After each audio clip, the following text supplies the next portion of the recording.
नमस्कार, स्वागत है आपका। आप क्रिएटिविजन न्यूज का एक्सप्लेनर देख रहे हैं। आपके साथ मैं हूं शबाब। पश्चिम बंगाल के चुनाव नतीजों के बाद पिछले 2-1 दिन में वहां पर बहुत सारी घटनाएं घटी हैं, जिनमें शिवेंदु अधिकारी के पीए की गोली मारकर हत्या किया जाना है, अखिलेश यादव का ममता बनर्जी से मिलना है, ममता बनर्जी का बंगाल हार को लेकर के सुप्रीम कोर्ट जाना है, शियानी घोष जैसे नेताओं को सोशल मीडिया पर जबरदस्त तरीके से, अश्लील तरीके से ट्रोल किया जाना है, महुआ मित्रा को चोर चोर कहकर नारे लगाए जाना है, वहां पर तमाम जगहों पर आगजनी, हत्याएं और ऐसी घटनाएं जो दिख रही हैं वो चर्चाओं का केंद्र है। दो बातों का जिक्र करूंगा इनमें से। पहली बात ये कि अखिलेश यादव जो ममता बनर्जी से मिलने पश्चिम बंगाल गए, क्यों गए अखिलेश यादव मिलने, और क्या इस मुलाकात का उत्तर प्रदेश के चुनावों से कोई जुड़ाव है? क्या उत्तर प्रदेश के चुनावों में ये मुलाकात कोई भूमिका निभाएगी?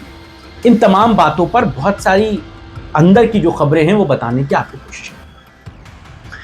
अखिलेश यादव का ममता बनर्जी से मिलने जाना सबसे पहली बात तो ये दर्शाता है कि इंडिया ब्लॉक के नेताओं में अखिलेश यादव सबसे समझदार, सबसे हिम्मतदार और सबसे ज्यादा दूरदर्शी सोच रखने वाले नेता हैं। वरना चुनावों के बाद इंडी गठबंधन के सबसे बड़े नेता राहुल गांधी हैं, वो भी तो ममता बनर्जी के साथ हैं।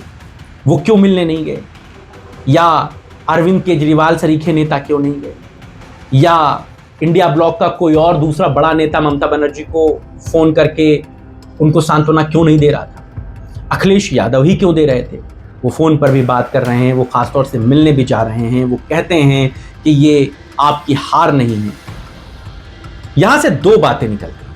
पहली बात ये कि पश्चिम बंगाल के चुनाव ने क्या उत्तर प्रदेश में अखिलेश यादव को भी एक डर का सबब पैदा कर गई है, वहां की ममता बनर्जी की हार, या अखिलेश यादव इंडिया ब्लॉक के अब सबसे बड़े नेता के तौर पर खुद को स्थापित करते हैं।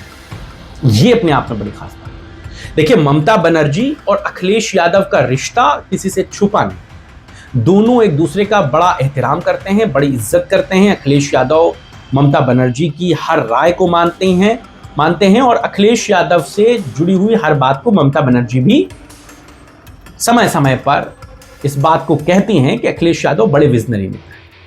आपको याद होगा बिहार में 2-4 साल पहले जब इसी इंडिया ब्लॉक के नेताओं का मजमा जमा था, तो उसमें अखिलेश यादव और ममता बनर्जी सभी लोग पहुंचे। उसमें नीतीश कुमार नहीं पहुंचे। उस समय भी राहुल गांधी को लेकर के बहुत सारी अनिश्चितता थी। तो इंडिया ब्लॉक में दो लोगों को नेता मानने और बनाने की बात कही गई थी। उसमें पहले नाम था ममता बनर्जी का और दूसरा नाम था नीतीश कुमार। नीतीश कुमार उस ब्लॉक पे नहीं आए और Mamata Banerjee leader India block के नहीं बन पाए। राहुल गांधी इंडिया ब्लॉक के लीडर बने। लेकिन क्या राहुल गांधी को या दूसरे इंडिया ब्लॉक के नेता को ममता बनर्जी से बात नहीं करनी चाहिए? क्या माना स्टालिन चुनाव हार गए तमिलनाडु में, लेकिन वो भी तो इंडिया ब्लॉक का हिस्सा थे। क्या वो ममता बनर्जी को फोन कर लेते या बात करके एक दूसरे को सांत्वना देना नहीं चाहते थे? या इंडिया ब्लॉक में भी अब वो एकता जुटता नहीं रह गई? ये तमाम बातें हैं। लेकिन अखिलेश यादव जिस तरह से ममता बनर्जी से मिले हैं जाकर और जिस तरह से उनसे मुलाकात की है, ये बात कही जा रही है तमाम मोर्चों पर कि अब इंडिया ब्लॉक की कमान अखिलेश यादव के हाथ में आ सकती है। और इस बात को लेकर के ममता बनर्जी खुद इंडिया ब्लॉक के नेताओं से अखिलेश यादव के लिए बात कहेंगे। देखिए, अभी तक ममता बनर्जी सत्ता में थी, उनके पास पावर था, उनके पास लोग थे, उनके पास एक जो कहते हैं कि किसी भी व्यक्ति की जो क्षमता होती है वो उसके बैक सपोर्ट।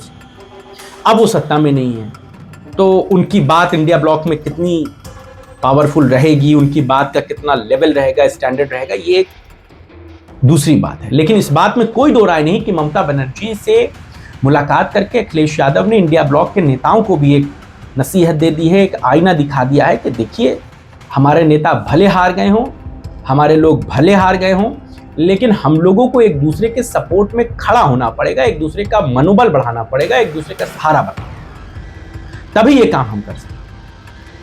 अखिलेश यादव का ममता बनर्जी से मिलना ये कोई बहुत छोटा वाकया नहीं है। जिस तरह से उन्होंने हिम्मत दिखाई है वो ये बताती है कि वो भविष्य की बड़ी राजनीति करना चाहते हैं।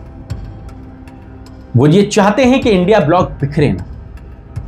वो ये चाहते हैं कि इंडिया ब्लॉक को जो बनाया गया था, जिस वजह से बनाया गया था, वो बना रहे, वो कंटिन्यू रहे। और इसीलिए वो ममता बनर्जी से मिलने पश्चिम बंगाल पहुंचे थे और उनकी मुलाकात के बाद अब उनके इंडिया ब्लॉक के सबसे बड़े नेता बनने की एक बार फिर से सुगबुगाहट, एक बार फिर से कवायद शुरू हो चुकी है। आपका क्या नजरिया है अखिलेश यादव की ममता बनर्जी से मिलने को लेकर? आप क्या सोचते हैं? क्या ममता बनर्जी से मिलना अखिलेश यादव का सिर्फ एक सांत्वना देना था या फिर वाकई में इसके कुछ दूरगामी परिणाम आपको नजर आते हैं? आपके राय और विचारों का इंतजार रहे, बताइए। फिलहाल अभी के लिए बस इतना ही। नमस्कार।